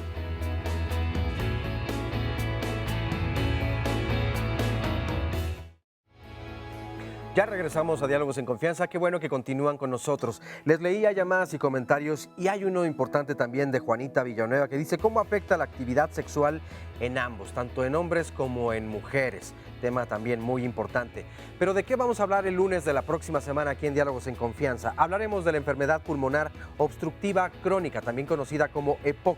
Esta enfermedad frecuentemente es prevenible y tratable y se caracteriza por una limitación persistente del flujo aéreo que normalmente es progresiva y se asocia a una respuesta inflamatoria acentuada y crónica de las vías respiratorias y los pulmones ante la exposición a partículas o gases nocivos. Desde luego el humo del tabaco también o el humo, por ejemplo, de la leña. Muchas personas cocinan en el interior de las casas con leña y esto puede ser perjudicial. Pero hay mucho más acerca que hablar acerca de esta enfermedad. Por lo tanto, la invitación es para que no se pierdan este programa, o bien si quieren venir a compartir aquí con nosotros al estudio, marquen en este momento al 53 41 44 35 y aquí nos vemos el próximo lunes. Este es el resumen de la segunda parte.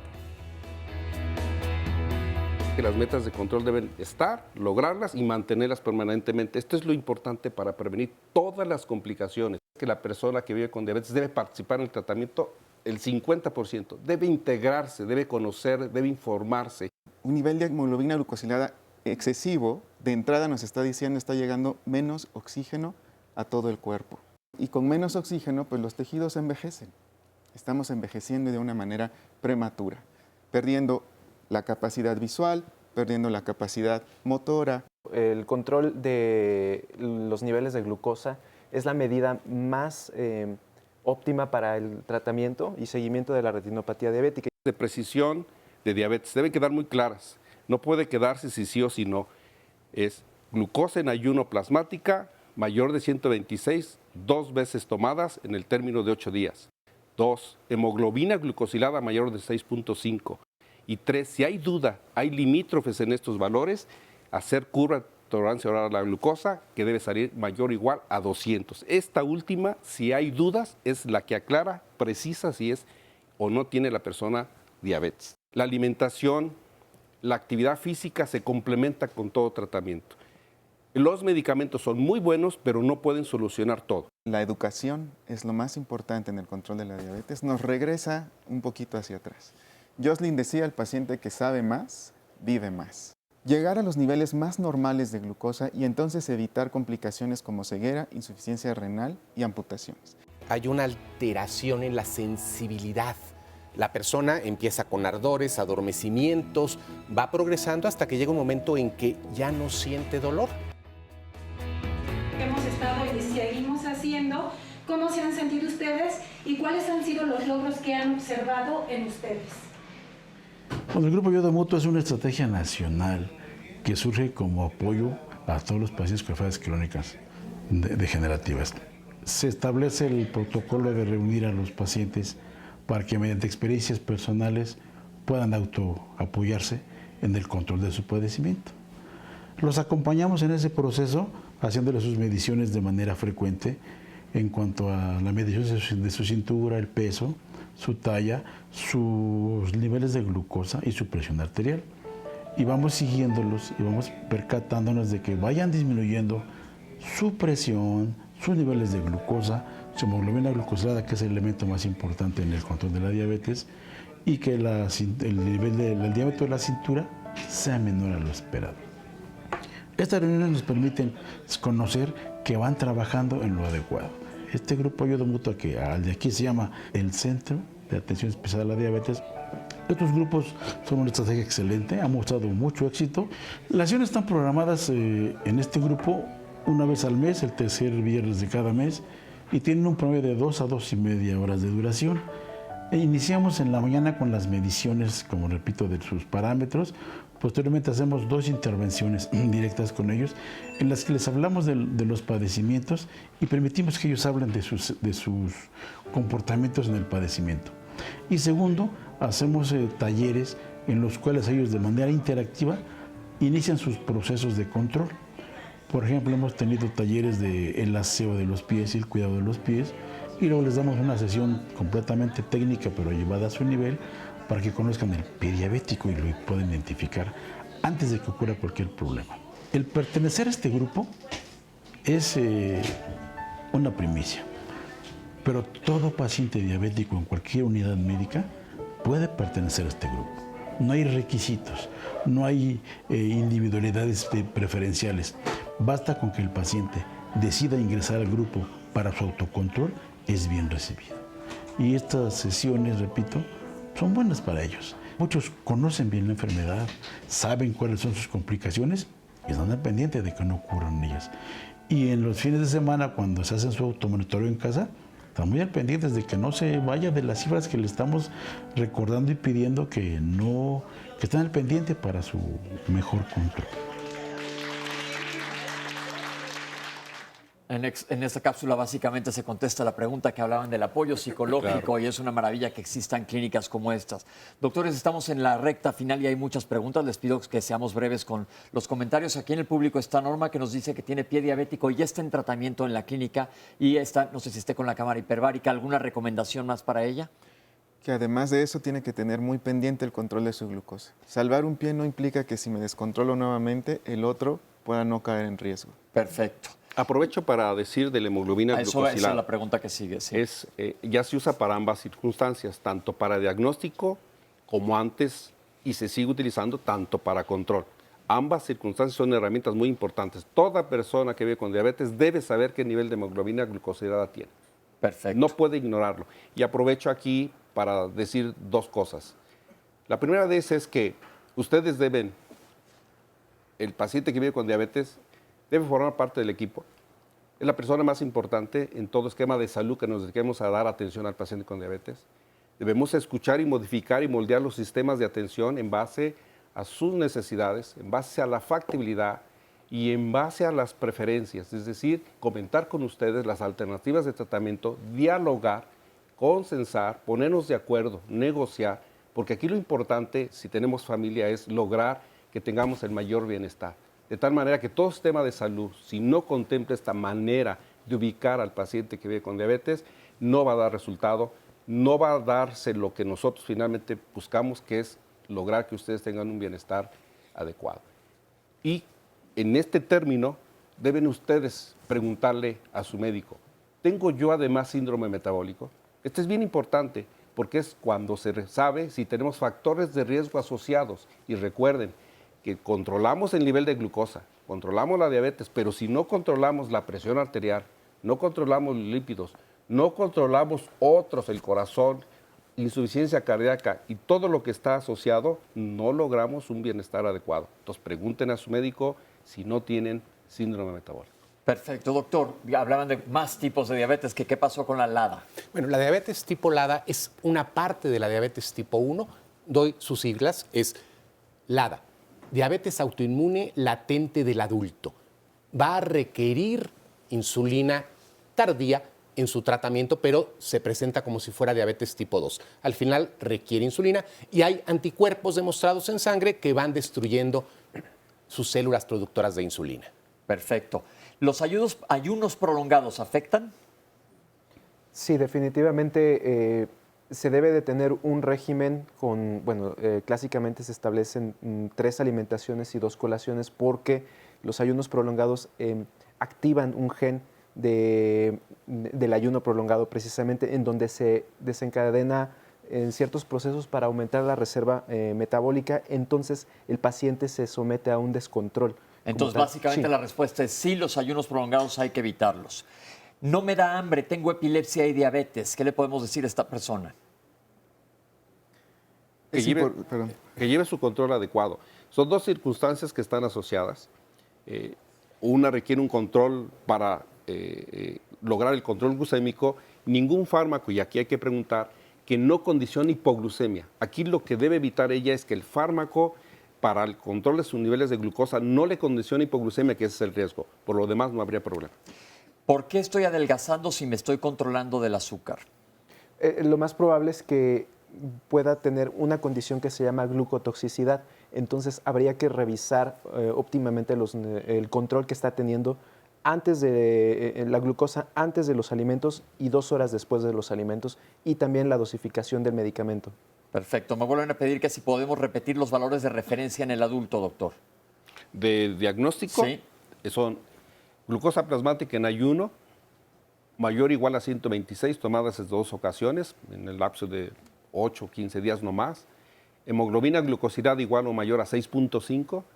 Y por curva oral de tolerancia a la glucosa, 75 gramos ingeridos oralmente, con valores a las 2 horas mayor o igual a 200 miligramos por decilitro. Perfecto, muchas gracias. Solo decir que son los mismos para los niños. No hay diferencia. Igual que para los niños. ¿Qué riesgo tengo de desarrollar diabetes si un tío mío tiene? El riesgo es menor que si es padre o hermano, pero yo le diría, cuídate como si ya lo fueras para que no lo seas. Esa es la base. Cuídate como si ya lo fueras para que no lo seas. Estoy perdiendo la visión y además tuve un desprendimiento de retina por la diabetes. ¿Se cura? No. El desprendimiento de retina sí puede ser tratado. Se puede tratar, pero la diabetes y el desprendimiento. El daño no. Y ya lo comentamos anteriormente después de la cápsula que vimos de oftalmología, que lo clave para evitar las complicaciones a nivel de los ojos y a cualquier lado es el control adecuado. Ya hablamos de la psicología de apoyo. ¿Qué es la leptina? Preguntaron en un par de ocasiones. La leptina es una hormona que es secretada por el tejido adiposo. Tiene que ver grasa. Tejido adiposo es la grasa. Que es la grasa y que tiene que ver con la señal de saciedad a nivel del sistema nervioso central. De tal manera que cuando una persona tiene diabetes, tiene un fenómeno que se llama resistencia a la insulina. Cuando existe esta, la leptina ya no actúa favoreciendo la saciedad y entonces el individuo puede comer. Entonces empieza la obesidad que predispone finalmente a diabetes. Perfecto. ¿Es necesario tener sobrepeso u obesidad para tener diabetes o puede ser delgado? 8 de cada 10 personas que desencadenan diabetes tipo 2 tienen sobrepeso o obesidad. 2 están en un peso normal. Pero lo pueden desarrollar. Claro. La diabetes tipo 1, por otro lado, generalmente se da en sujetos que no tienen obesidad. Entonces es importante estar alerta porque no es sine qua non el hecho de tener obesidad para tener diabetes. Acuérdense que para la diabetes tipo 1 no podemos hacer una prevención, pero la tipo 2 sí. ¿Cómo es? Manteniendo un peso adecuado y haciendo ejercicio. ¿Que cuándo van a abrir un centro en Tlaxcala? ¿Qué tienen de planes de apertura de centros de diabetes como este? Este centro se encuentra en la Ciudad de México. Por lo pronto se tienen planeados 4. Esperamos ya en breve se va a abrir el segundo. Este primero está en Miguel Hidalgo, el segundo en Iztapalapa. Pero por lo pronto es una medida local. La verdad desconozco si hay planes para clínicas de este tipo fuera de la Ciudad de México. Pero hay sistemas ya, el Seguro Social y el ISSSTE tiene ya programas dedicados a la atención con diabetes y la mayor parte de la Secretaría de Salud en aspectos regionales, estatales, tiene ya integrado entre los hospitales centros de atención de diabetes. Hay que acudir. E inclusive en la Secretaría de Salud, el Instituto Nacional de Ciencias Médicas y Nutrición tiene un área que es únicamente para control específico del paciente diabético. Incluso nosotros en el Hospital General de México tenemos la clínica de atención al paciente con diabetes y obesidad. Entonces tenemos una población muy vasta. Perfecto. Ya acuérdense, ya nos lo dijo alguien más, acabo de volver a meter la pata, no se dice paciente diabético, sino pacientes que viven con diabetes. Disculpen, perdón.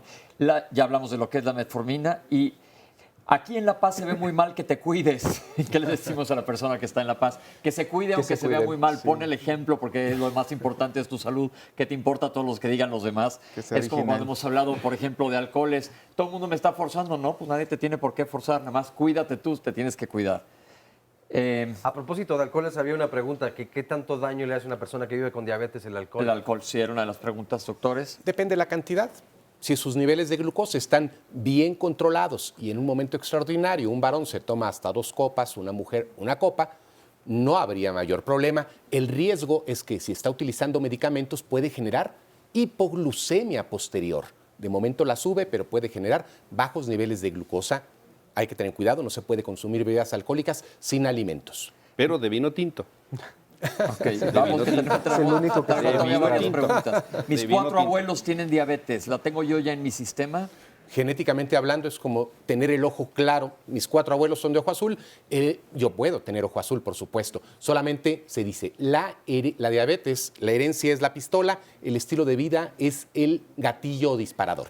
Ok, me dijo un médico que no debo de cenar porque tengo diabetes. ¿Que cambie de médico? Ok, perfecto.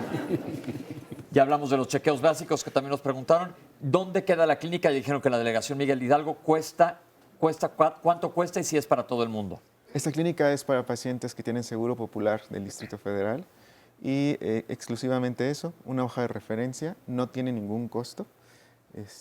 Y pues se encuentra abierta para todos aquellos que no tienen seguridad social. Está muy cerca aquí del Canal 11. Pero se pueden incorporar, ¿no? Se pueden incorporar al Seguro Popular.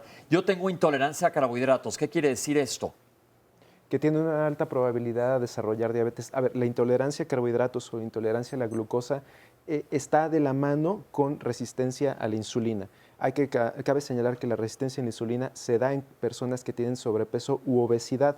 Entonces, existe una probabilidad del 50% a 5 años a desarrollar diabetes con intolerancia a carbohidratos. Y es una cosa importante lo que mencionan de carbohidratos. El otro día en una cena me decía una paciente, no, yo la verdad me cuido muchísimo de lo que como. Yo no como ni un solo carbohidrato, lo único que como son frutas y verduras. Le digo, uy, ¿qué crees? Lo único que estás comiendo son carbohidratos. Entonces, como dices, la educación es básica y la fuente del carbohidrato es clave. Entonces, acérquense a los nutriólogos que son los expertos, varíen a la dieta, sabemos que hay cosas que son deliciosas. ¿Por qué no me dan insulina? Ya hablamos que debe ser un traje hecho a la medida del tratamiento. Ya hablamos también de la diabetes gestacional. ¿Los corajes me causan diabetes? No la causa, pero cuando estamos con un nivel de angustia elevado, se aumentan hormonas que elevan los niveles de glucosa y pudiera ser la gota que derrama el vaso. Y para terminar, ¿se puede tener actividad sexual o cuál es la relación de la actividad sexual y la diabetes? La persona con diabetes tiene y debe tener una vida sexual normal, siempre y cuando, y si la va a lograr, es controlando los niveles de glucosa. Y no tendrá el aspecto de disfunción eréctil. Esta se puede evitar si se tiene un control metabólico adecuado. Porque esa es otra de las complicaciones de diabetes que no hablamos, porque hay, como dijo el doctor al principio, afecta a todos niveles. La disfunción eréctil puede ser secundaria a la diabetes mellitus. Oscar, ¿algo más que nos quieras decir? Pues cantaste muy bonito al principio, ¿quieres? Me encanta.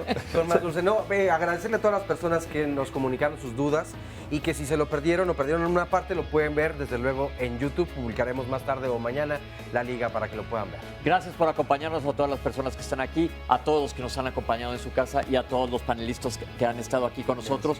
Como dijeron, el arma más fuerte que tenemos para la salud es la educación, y yo cuando era chico decía que el doctor decía y el paciente obedecía. Mientras más sepas tú y más me le puedas preguntar, va a ser mucho mejor para tu salud. Nos vemos la próxima semana aquí en Diálogos en Confianza. Muchas gracias.